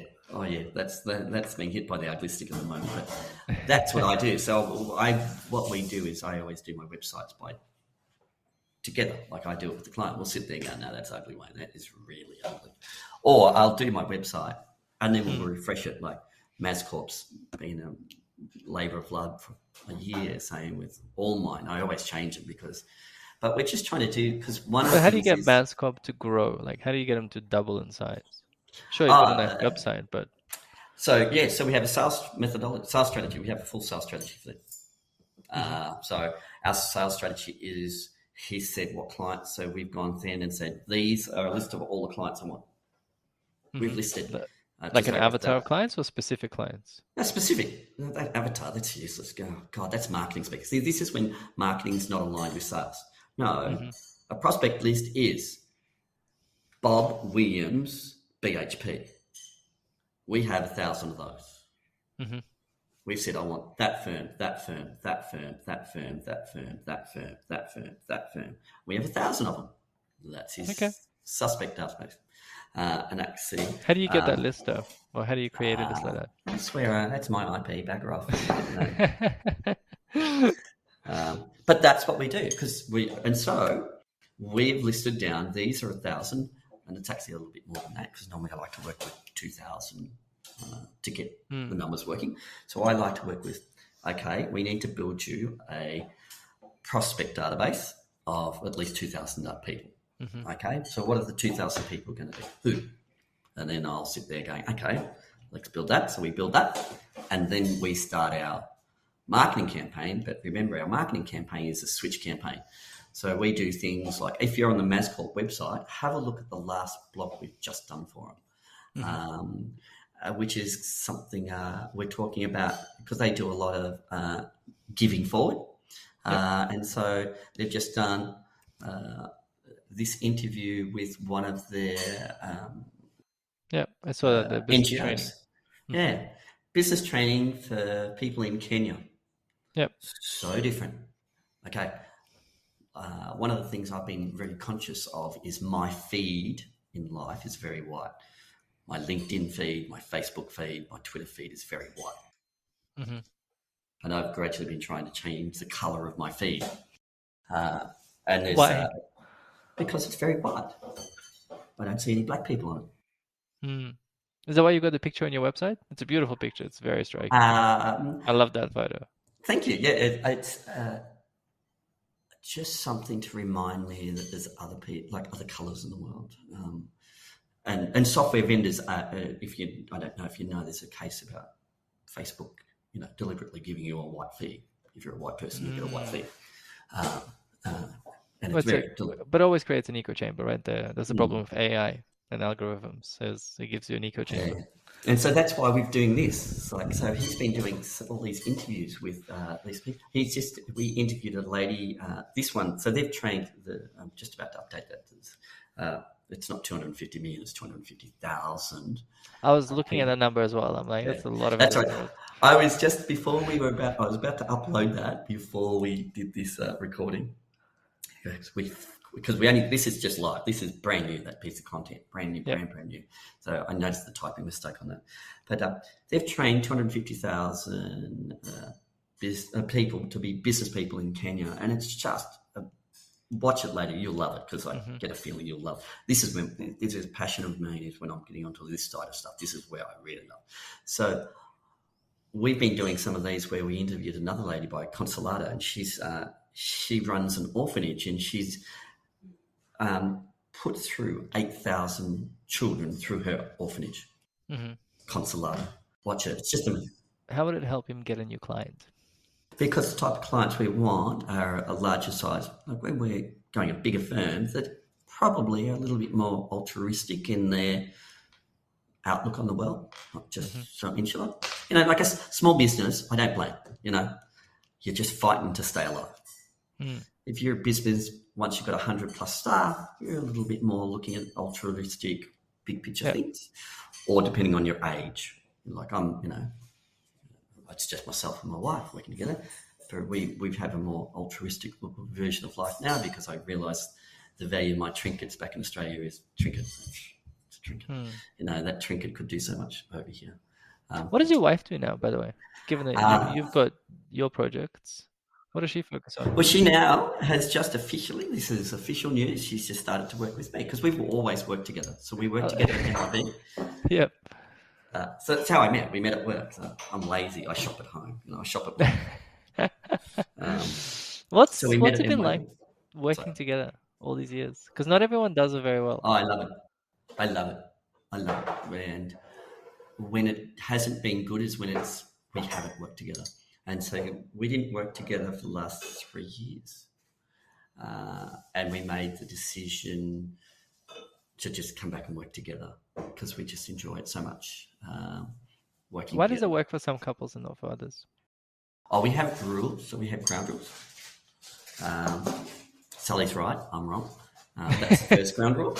And those of you who know Sally, even Rod, everybody reported to Sally at Xero. There was just no one that didn't report to Sally. What was Sally's role there? Operations manager, sales operations manager. So she was the glue with all the different departments and glued it all together. So she was kind of like little Miss Knowledge Base. So she was the glue between sales, marketing, operations, everything, product. It was just the glue to the whole business. And to hire a sales operations manager to Xero when they never had one. It's you've got to go back 2009. These titles, these roles didn't exist in companies, but that was her skill set, was sales operations. And she came from MYOB, which had that role, but traditionally it's a new role. Not now, like it's 2021 now, different era. But back in 2009, my second hire as a sales operation manager, when you don't have even got a sales team, like what, Wayne? But you didn't, and she's your wife. Oh God. They bought it, so. But how did we do it? So we have.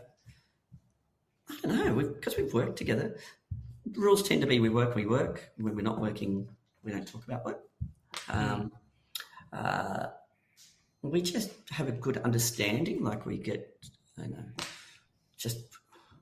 I can't imagine my life not having her working. It's like the last 3 years has been hard not working together. So I've been working on my business. She's been working on another startup. And I'm enjoying my business more now than I ever have, now that she's back on board together as a team. We're better as a team. It's kind of like buy one, get one free. That's just works better. I love it. And I love the fact that we're traveling and exploring the world and still be, most people think, well, geez, you're seeing each other 24 hours a day. You don't go, what did you do today? Honey, you were sitting 10 feet away from me. No one we just get out and get the job done so that we can then do more cool things and more charity work and things like that. That's why I love some of the directions I'm taking with my clients. So yeah, a bit like Mazcorp, dare to be different. Yeah, why are you talking about worthy causes and people over in Africa has no relevance? Yeah, well, that's right. We're trying to be different for no other reason. We could talk about fringe benefits tax, but I seriously would poke my eyes out if you did. We don't want to. Maria especially, and they're very similar to us. They're husband and wife. Only worked together their entire lives. They started Mazcorp 30 years ago. Wow. They only know life together. Yeah. Straight out, they met at university, started their business. They're good people. You should interview them. They're straight out of university, first business, only business, and married. Okay. So cool. So you've got the 2,000, target clients. How do you target them? I'm not going to give it to you. Wayne. I know.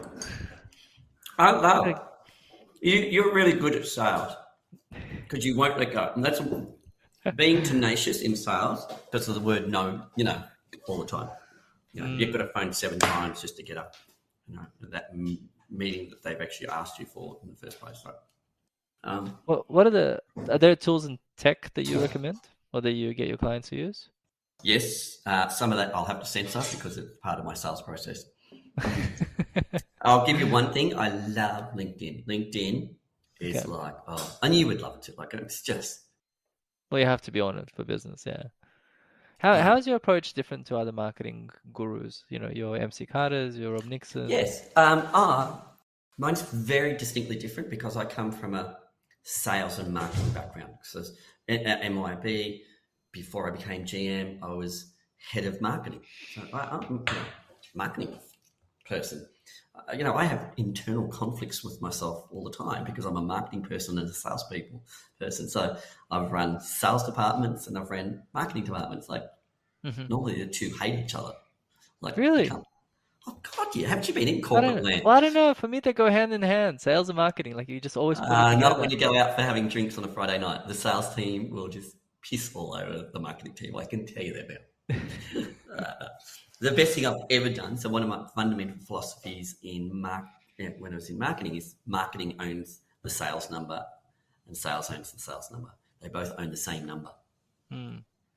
Which I changed at MYB because originally marketing was, my KPI was, you have a marketing budget of $4 million, don't spend it. You can't fuck that marketing. You can't fuck that KPI up. Just make sure your Excel spreadsheet doesn't, set them to, $3.9 million and I'm going to get my 6% guaranteed pay rise. Yeah. Whereas I said, why don't we, because that was a classic where marketing and sales were not aligned. That was a classic company. And I said, okay, how about, I came from sales. I said, how about, because I was running sales at that stage. I said, how about I own the sales number as well? Jesus, that changed things. Changed fundamentally that business on. All of a sudden we got alignment. Because marketing would be off in the fairies or sales would not be telling stuff to marketing and we're both wearing the number. And so Makes sense. both aligned KPIs. Yeah. I forgot the question. What was the question? Was it the question? You were about to tell me the most effective marketing strategies. So aligning sales and marketing. So the classic one is that your marketing campaigns at the moment are not aligned to your sales strategy. Your sales methodology is switch. Yet your marketing methodology is definitely not switch, I can tell you that. So focus on the switch thing. Can you elaborate on that? Because not everyone knows what's like when you say switch sales. So switch sale, I have to switch them off their existing accountant. I have to make them go, God, I just don't like my accountant. I want to leave. Now, most people getting and making someone leave their account. That's why people buy accounting firm fees because traditionally they're sticky. So you have to make them unsticky. So you basically are breaking up a relationship. I might have broken up a lot of relationships in my life. It's not you, it's him. I think you deserve better. You're such a good person. And it's not through a newsletter. That's what you're saying. But you don't want to tell me how to do it. No. So harsh. I know. So harsh. So harsh. I know I'm harsh. But if you just think of it like that, like a relationship of, because that is, they're breaking up with their accountant. One of the things is, getting them to, one thing I'll give you here. What are they missing out on? What they say, God, my accountant does do that. They're talking about things that are a bit more inspirational. And they're like, hey, this is what we're doing. There's another firm, Collins Hume. They do an amazing amount of giving and doing some really cool things with their local community. That's really fundamentally quite different to the other accounting firms in town. And because of what they're doing, the other accounting firms, Collins Hume is based in Ballina. Because they're doing it, no one else can do it. Because now they're following Collins Hume. And that's a differentiator there. Yeah. And have a chat to Chris. He's a good person to interview. He's a great person to interview if you would, because fundamentally that's one of the things that they've done. They're just collinshume.com. They're just in that process. They're doing some really good stuff with their legacy and their whole strategy. What's your legacy, Wayne? Oh, good question. Good question. My legacy. So we have a legacy. So we plan to give. Already got in our wills that we'll be giving half of our money away to B1G1. Business for Good. If you get a chance, interview Paul Dunn. If you want an introduction. I know Paul Dunn from ages ago. Yeah, fantastic. I know you guys go way back as well. Yeah, so he's my mentor. So I get mentored by him. And so that my legacy is just. So originally, we're still doing our giving as well. So we have a goal to create 5 million impacts, so 5 million smiles. I think we're up to 1.5 million. We want to get to 5 million by the end of 2023, and then we'll reset where we go on our next impact. Plus, then our other legacy is just we want B1G1 to be set up so that, when we go away, pass away, that there's another income boost into their coffers to then they can, go crazy. So we're doing two what do you call it? Running two races. So we've got our ongoing giving, approach. Yeah, and then we've got our long-term one, which is when we pass away. That's awesome. But I'd like our legacy to be more now. So what I do is, like, even now I'm getting to work with some amazing worthy causes. When you're talking about your travels, I can't wait. And COVID stopped us from getting to where we wanted to go, which is we got to North Africa, didn't get to South Africa.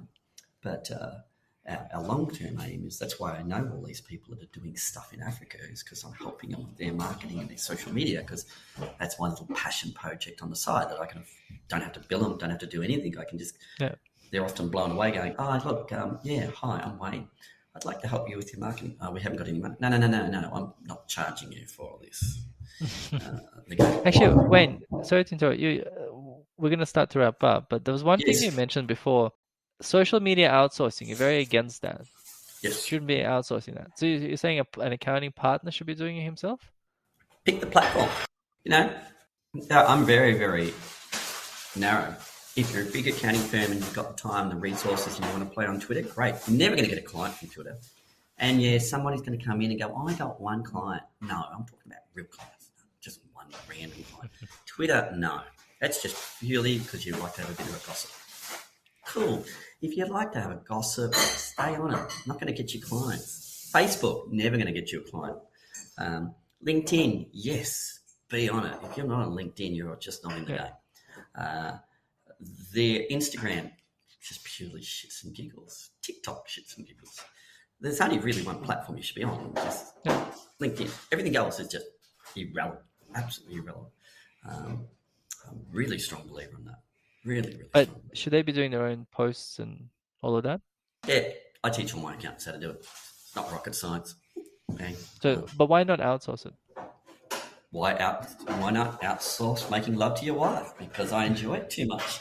Don't know about you, but I don't think everyone enjoys social media posts, though. Because it shouldn't, because you're doing too much of it. Okay. You're doing it the wrong way.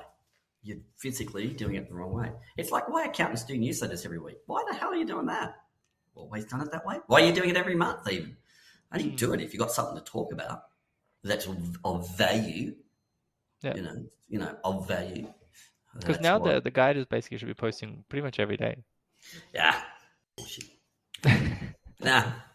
But I'm just different. But don't forget, I'm coming from a sales methodology and marketing methodology. Very distinctly different to other people. Very distinctly. Oh, look, I don't mind. People go, hey, I'm doing this and it's great. I have a very small, I have under 10 clients, very, very, very narrow niche of clients that I like to focus with. And hey, I know I rub people up the wrong way. Cool. You don't have to like what I do, and there's nothing wrong with that. But fundamentally, you just should not be outsourcing your social media. Just don't do it. Just don't. Interesting.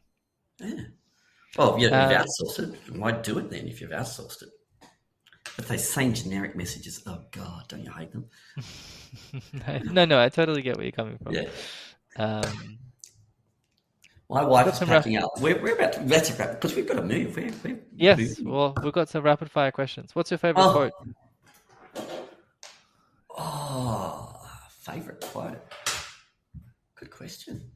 I don't even have a favorite quote. Always moving forward. Keep moving forward. Sorry. That's our new one. Okay. What have you read, watched, or learned recently that's had the most impact on you? Watched was the B1G1 conference where they shared, there was 6 different B1G1 worthy causes talking about the impact they're having right now. So during COVID, some of these worthy causes, what they're doing right in the middle of COVID in Africa is just amazing. So probably that, attending that conference. And then what I've been doing is I then reached out to every one of the speakers myself just to go, hi, I'm Wayne. Can we catch up? I'd love to help you with your social media. And now what I'm doing, because of that, I've created that relationship with them. I'm now getting to align them with my clients to go, you would be fantastic as a speaker on their blog instead of fringe benefits tax. Any books that accountants should be reading or that you love giving out? I've just started reading Michael J. Fox's latest autobiography, so I've only just started that. But I haven't been reading for a year because no English books, Annie Rand Robbins. Except Fair enough. We hunted high and low. Kindle.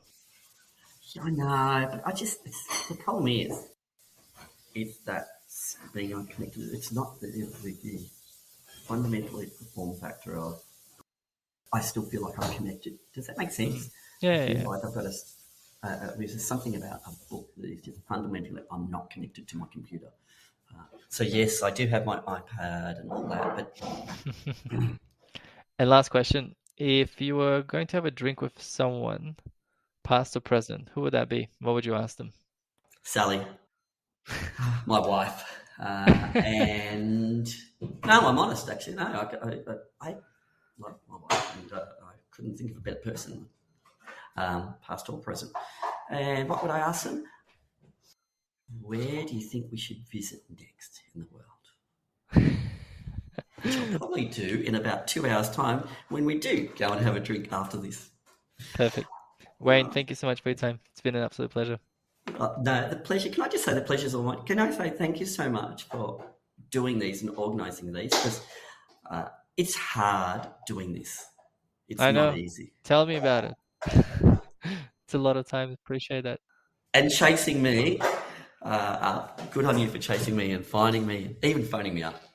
But seriously, keep these up because I think this is really good for the industry to have people that are just chatting about other things and maybe just getting different stories from different people. I think it's really good. So keep up the great work. Keep these up. Thank you.